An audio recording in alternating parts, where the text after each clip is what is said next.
ಹೇ ಸಲಾಂ rakhi Bhai Rocky. ಮೊದಲನೇದಾಗಿ the Indian CEO rocking star Yash ಅವ್ರಿಗೆ ಹುಟ್ಟುಹಬ್ಬದ ಆರ್ಥಿಕ ಶುಭಾಶಯಗಳು. Being a fan boy, happy birthday dear rocking star. Birthday pic video ನೋಡಿ ನಂಗೆ ಏನು ಅನಿಸ್ತು ಅನ್ನೋದನ್ನ ಹೇಳ್ತಾ ಹೋಗ್ತೀನಿ. ಬನ್ನಿ ಇವತ್ತಿನ ವಿಡಿಯೋನ ಶುರು ಮಾಡಿ.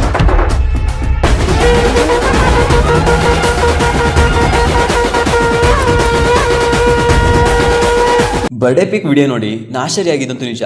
ಏನಪ್ಪ ಇದು, ನಮ್ಮ ಗೀತು ಮೋಹನ್ ದಾಸ್ ಅವರು ಡೈರೆಕ್ಟ್ ಮಾಡ್ತಿದಾರಾ ಇಲ್ಲ ಸಂದೀಪ್ ರೆಡ್ಡಿ ವಂಗ ಅವರು ಡೈರೆಕ್ಟ್ ಮಾಡ್ತಿದಾರಾ ಅಂತ. ಯಾಕಂದ್ರೆ ಆ ರೇಂಜ್ ಬೋಲ್ಡ್ ಕಾಣಿಸುತ್ತೆ ಗುರು ಸೀನ್ಗಳೆಲ್ಲ. ಟೈಟಲ್ ಕಾರ್ಡ್ ಅಲ್ಲಿ ಹೇಳಿರೋ ಹಾಗೇನೆ ಇದೊಂದು a fairy tale for grown ups ಅಂತಾನೆ ಹೌದು. ಅಂದ್ರೆ ವಯಸ್ಕರಿಗೆ ಒಂದು ಯಕ್ಷಕತೆ ಅಂತ. ಈ ವಿಡಿಯೋ ರಿಲೀಸ್ ಆಗೋ ತನಕ ಇದು ಟೀಸರ್ ಆಗಿರುತ್ತಾ ಅಥವಾ ಕ್ಯಾರೆಕ್ಟರ್ ರಿವೀಲ್ ಗ್ಲಿಮ್ಸ್ ಆಗಿರುತ್ತಾ ಅನ್ನೋ ಕುತೂಹಲ ಅಂಡ್ ಗೊಂದಲ ಎರಡೂ ಇತ್ತು. ಈಗ ಇದು ಎಲ್ಲರೂ ಕ್ಲಿಯರ್ ಆಗಿದೆ. ಇದು ಒಂದು ರೀತಿ ಕ್ಯಾರೆಕ್ಟರ್ನ ಗ್ಲೋರಿಫೈ ಮಾಡುವಂಥ ವಿಡಿಯೋ ತುಣುಕು ಆಗಿತ್ತು ಅಂತ ಹೇಳ್ಬೋದು. ಫಸ್ಟ್ ಟೈಮ್ ನೋಡುವಾಗ ಇದು ಹಾಲಿವುಡ್ ಲೆವೆಲ್ ಆ್ಯಡ್ ಇರ್ಬೋದಾ ಅನ್ನೋ ರೇಂಜಲ್ಲಿ ಇತ್ತು ಗುರು. ರಾಜೀವ್ ರವಿ ಅವರ ಕ್ಯಾಮ್ರಾ ವರ್ಕಿಂಗ್ಗೆ ನಾವು ಸೆಲ್ಯೂಟ್ ಹೊಡಿಲೇಬೇಕು. ಗೀತು ಮೋಹನ್ ದಾಸ್ ಅವರ ವಿಷನ್ಗೆ ಅವ್ರ ಪತಿನೇ ಇಲ್ಲಿ ಸಾಥ್ ಕೊಟ್ಟಿದ್ದಾರೆ ಅಂತ ಕೂಡ ಹೇಳ್ಬೋದು. ಸ್ಪೆಷಲ್ ಆಗಿ ಈ ವಿಡಿಯೋ ಹೈಲೈಟ್ ಆಗೋದೆ ಸ್ಟಾರ್ ಯಶ್ ಅವರ ಆಟಿಟ್ಯೂಡ್ ಅಂಡ್ ಮ್ಯಾನರಿಸಮ್ಗಾಗಿ. ಪಕ್ಕಾ ಮಾಫಿಯಾ ದೊರೆಯ ಪಾತ್ರವನ್ನು ನಮ್ಮ ಯಶ್ ಅವರು ಇಲ್ಲಿ ನಿಭಾಯಿಸಿದ್ದಾರೆ ಅನ್ನೋದ್ರಲ್ಲಿ ಡೌಟೇ ಇಲ್ಲ. ಯಾವುದೋ ಕೆಸಿನಾ ಕಾರ್ಟೆಲ್ ಅಥವಾ ಡ್ರಗ್ ಮಾಫಿಯಾದ ಬಾಸ್ ಆಗಿ ಯಶ್ ಇಲ್ಲಿ ಕಾಣಿಸ್ಕೊಂಡಿದ್ದಾರೆ. ಸಿನಿಮಾ 50ರಿಂದ 60ರ ದಶಕದಲ್ಲಿ ನಡೆದಿರಬಹುದು ಅನ್ನೋ ಅನುಮಾನ ಕೂಡ ಇಲ್ಲಿ ಕಂಡು ಬರುತ್ತೆ. ಯಾಕಂದ್ರೆ ಸ್ಟಾರ್ಟಿಂಗಲ್ಲಿ ರಾಕಿಂಗ್ ಸ್ಟಾರ್ ಯಶ್ ಅವರು ಬಂದು ಇಳಿಯುವಂಥ car Bentley R type car. ಇದು 1952ರಿಂದ 1955ರ ಇಸವಿಯಲ್ಲಿ ಹೆಚ್ಚಾಗಿ ಕಂಡು ಬಂದಿರುವಂಥ ಕಾರು. ಇದನ್ನು ಅಂದಿನ ಕಾಲದಲ್ಲಿ ಪವರ್ಫುಲ್ ವ್ಯಕ್ತಿಗಳು ಮಾತ್ರ ಬಳಸ್ತಾ ಇದ್ರು. ಇನ್ನು ಯಶ್ ಅವರು ಎಂಟ್ರಿ ಕೊಡ್ತಾ ಇರುವಂಥ ಕ್ಯಾಸಿನೋ ಬೋರ್ಡ್ನಲ್ಲಿ ಕ್ಲಬ್ ಎ ಪ್ಯಾರಡೈಸೋ ಅಂದರೆ ಕ್ಲಬ್ ಪ್ಯಾರಡೈಸ್ ಅನ್ನೋ ಅರ್ಥದಲ್ಲಿ ಬೋರ್ಡ್ ಇದೆ. ಪೋರ್ಚುಗೀಸ್ ಅಥವಾ ಸ್ಪ್ಯಾನಿಷ್ ಭಾಷೆಯಲ್ಲಿ ಇರುವಂಥ ಪದ. ಹೀಗಾಗಿ ಇದು ಈ ಭಾಷೆಯನ್ನು ಮಾತಾಡುವಂಥ ದೇಶದಲ್ಲೇ ನಡೆಯೋ ಅಂಥ ಸ್ಟೋರಿ ಕೂಡ ಆಗಿರಬಹುದು.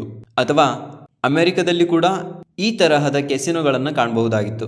ಅಲ್ಲಿ ಕೂಡ ಈ ಕತೆ ನಡೆದಿರಬಹುದು ಅನ್ನೋ ಲೆಕ್ಕಾಚಾರಕ್ಕೆ ನಾವು ತಗೋಬಹುದು. ಯಶ್ ಅವರ ವಾಕಿಂಗ್ ಸ್ಟೈಲ್ಗೆ ಹೇಳಿ ಮಾಡಿಸಿರುವಂಥ ಮ್ಯೂಸಿಕ್ನ ಕೂಡ ಇಲ್ಲಿ ಕಂಪೋಸ್ ಮಾಡಲಾಗಿದೆ. ಇಷ್ಟು ದಿನ ನಾವು ಕೇವಲ ಹಾಲಿವುಡ್ ಲೆವೆಲ್ ಮೇಕಿಂಗ್ ಅಂತ ಹೇಳ್ತಾ ಇದ್ವಿ. ಆದರೆ ಟಾಕ್ಸಿಕ್ ಸಿನಿಮಾದ ಈ ವಿಡಿಯೋ ಗ್ಲಿಮ್ಸಲ್ಲಿ ಹಾಲಿವುಡ್ ಸಿನಿಮಾನೇ ಅನ್ನೋ ಅಷ್ಟು ನ್ಯಾಚುರಲ್ ಆಗಿ ಕಾಣ್ತಾ ಇದೆ. ಸಿನಿಮಾದಿಂದ ಸಿನಿಮಾಗೆ ಕನ್ನಡದ ಚಿತ್ರರಂಗವನ್ನು ಒಂದು ಹಂತ ಮೇಲಕ್ಕೆ ತಗೊಂಡು ಹೋಗುವಂಥ ಪ್ರಯತ್ನದಲ್ಲಿ ಯಶ್ ಅವರು ಸಕ್ಸಸ್ ಕಾಣ್ತಾ ಇರೋದು ನಿಜಕ್ಕೂ ಕೂಡ ಹೆಮ್ಮೆ ಅನಿಸುತ್ತೆ. ಈ ವಿಡಿಯೋ ತುಣುಕು ಬಗ್ಗೆ ಎಷ್ಟೆಲ್ಲ ಪಾಸಿಟಿವ್ ಹೇಳಿರಲ್ಲ, ನೆಗೆಟಿವ್ ಏನು ಇಲ್ವಾ ಅಂತ ನೀವು ಕೇಳ್ಬೋದು.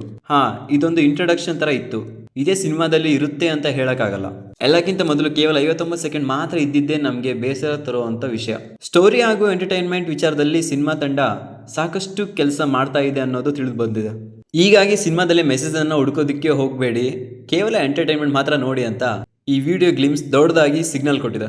ಬೆಂಗಳೂರಲ್ಲೇ ಸೆಟ್ ಆಗಿ ಶೂಟಿಂಗ್ ಮಾಡಿದ್ದು ಅಂತ ಹೇಳಿದ್ರೆ ನಂಬೋಕೆ ಸಾಧ್ಯ ಇಲ್ಲ. ಯಾವುದೋ ಅಮೆರಿಕನೋ ಇಲ್ಲ ಸೌತ್ ಅಮೆರಿಕದಲ್ಲೋ ಇರುವಂಥ ಕೆಸಿನೋದಲ್ಲಿ ಶೂಟಿಂಗ್ ಮಾಡಿರೋ ರೀತಿಯಲ್ಲಿ ಇದು ಕಾಣ್ತಾ ಇದೆ. KV ಪ್ರೊಡಕ್ಷನ್ ಸಂಸ್ಥೆ ಪ್ರೊಡಕ್ಷನ್ ವ್ಯಾಲ್ಯೂ ಇದರಲ್ಲಿ ಪ್ರಮುಖವಾಗಿ ಎದ್ದು ಕಾಣ್ತಾ ಇದೆ. ಪ್ರತಿಯೊಂದು ಫ್ರೇಮು ಇದಿನ್ನೂ ಆರಂಭ ಅಷ್ಟೇ. ಈ ವರ್ಷ ನಮ್ದೇ ಅನ್ನೋದನ್ನ ಟಾಕ್ಸಿಕ್ ಸಾರ್ತಾ ಇದೆ. ಇದನ್ನ ನೋಡಿದಾಗ ನನ್ಗೆ ಅನ್ಸಿದ್ದು ಒಂದೇ ಒಂದು, 2 ವರ್ಷದಲ್ಲಿ ನಮ್ಮ ಸ್ಯಾಂಡಲ್ವುಡ್ ಇಂಡಸ್ಟ್ರಿ ಸಾಧಿಸ್ತಾ ಇರೋದನ್ನ ಈ ವರ್ಷ ಖಂಡಿತವಾಗ್ಲೂ ಸಾಧಿಸುತ್ತೆ. ಏನು ಅಂತ ಕೇಳ್ತೀರಾ? Highest grossing film of the year ಅದು ನಮ್ಮ ಕನ್ನಡ ಚಿತ್ರರಂಗದಿಂದಾನೇ ಇರುತ್ತೆ ಅನ್ನೋ ಭರವಸೆ ಬರ್ತಾ ಇದೆ. ರಾಕಿ ಬಾಯ್ ಆಗಿ ಕನ್ನಡ ಚಿತ್ರರಂಗನ ಮೇಲೆತ್ತುವಂತ ಜವಾಬ್ದಾರಿಯನ್ನು ಪ್ರಾರಂಭ ಮಾಡಿದ್ದಂಥ ರಾಕಿಂಗ್ ಸ್ಟಾರ್ ಯಶ್ ಅವರು ಈಗ ಹೊಸ ಅವತಾರದ ಮೂಲಕ ಈಗ ಅದೇ ಕೆಲಸ ಮಾಡೋಕೆ ಹೊರಟಿದ್ದಾರೆ. ಇದನ್ನು ನೋಡಿ ನಿಮ್ಗೆ ಏನಿಸ್ತು ಅನ್ನೋದನ್ನ ಕಮೆಂಟ್ ಮಾಡಿ. ಹಾಗೆ ಇದೇ ರೀತಿ ಒಳ್ಳೆ ಕಂಟೆಂಟ್ಗಳಿಗಾಗಿ ಮುಂದಿನ ವಿಡಿಯೋದಲ್ಲಿ ಸಿಗೋಣ ಅಂತ ಹೇಳ್ತಾ ಟಾಟಾ ಬಾಯ್.